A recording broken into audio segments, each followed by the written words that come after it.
Mr. Stillman and the Invisible Motorcycle.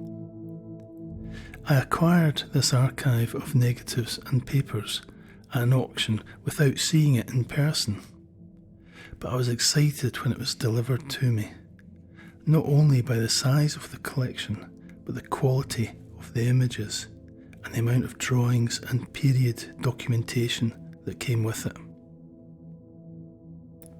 There were 300 glass negatives, mostly of motorcycles and cars, dating from around 1900 to 1920. These were the very earliest days of personal motorised transport. In 1900, for instance, there was only around 750 cars in the UK, and some of the negatives in this collection represent those very first vehicles. The collection was put together by Mr. Cyril Stillman of Southport. It included not only his stunning photography, but notebooks, and even a letter he wrote to his grandfather. Have a look at this from 1892. Young Cyril is thanking his grandfather for sending papers, perhaps newspapers, and has made some drawings for him, including a train crash, a fat man, a sausage, and interestingly, a boiler for a locomotive. So at this early stage, he was interested in the workings of engines, and I'll come back to this shortly. It took me a while to familiarise myself with this archive. It was so large, and it provides a wealth of motorbike images. Here are some of my favourites.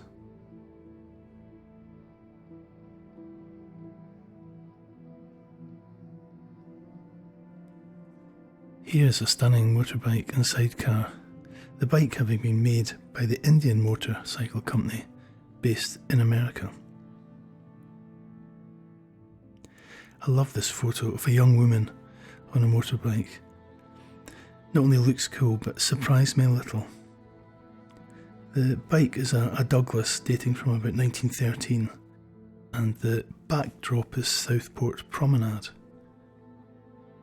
There also seems to be much enthusiasm and socialising built round these what were novel machines.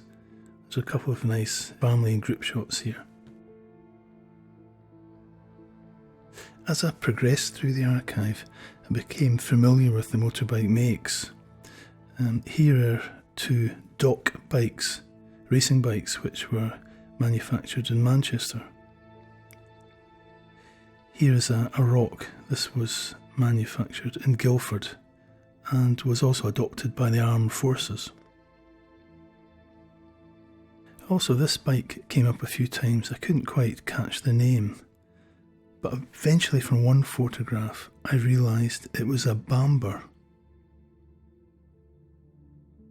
Research on the make drew a blank, but I eventually found an entry which described it as being built in Southport in 1903. So I checked further in the collection and found this brilliant image. It shows a Mr. Bamber outside a shop in Hall Street, Southport. So I guess this had a connection with the motorbike. Although looking in the window of the shop, there's no mention of motorbikes or adverts at all, so it was perhaps taken before they were manufactured. Here's a Bamber shop advert from around about 1903. Here's a shorter ad from just the following year, which is focused solely on motorbikes. So here's another fab image of a Bamber motorbike. And another, this time with a special basket on the back so you can pull a passenger. Wonderful stuff. On further investigation, I realised that this make of motorbike had only been built over 3 years, between 1903 and 1905. In addition, I couldn't find any photographs of a Bamber anywhere on the net. I contacted a couple of motorcycle museums, and neither had photographs or examples of the bike. So I began to realise that I possibly had the only photographs of the Bamber motorbike in existence. Not only that, but as you can see, some of these images are of museum quality. It's a very exciting moment and rather mind-boggling. Our Mr. Stillman had managed to create a stunning record of motorcycling in pre-war Britain, and it had survived 120 years. Finally, let's consider who he was and what motivated him. I found these early drawings, 1902. Here he is suggesting a modification to a car design, and in this case it's for the cooling system. He obviously understood the mechanics of what was going on. Later he produced this quite elegant design for a scooter, which is based on the motorised wheel system that you can see incorporated at the rear of his drawing. I love it. I quite fancy one. In addition, he had some motorbike design ideas published in the Motorbike press. Here for a silencer for early motorbikes, talking 1903, 1904. He also built the design and tested it out, and you can see his efforts here.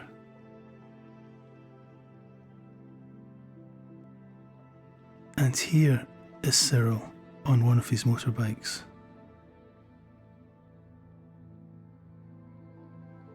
A few more pictures from the collection, some stunning cars, and of course more motorbikes.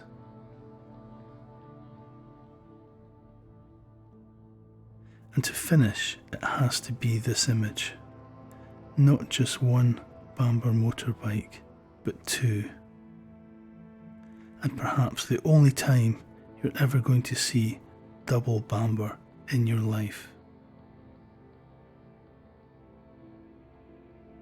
As for Mr. Stillman, he, like the Bamber motorcycle, is almost untraceable, save for one lovely reference describing that he attended a Baptist church fundraising tea party in his local street and entertained the guests by playing LPs on his gramophone.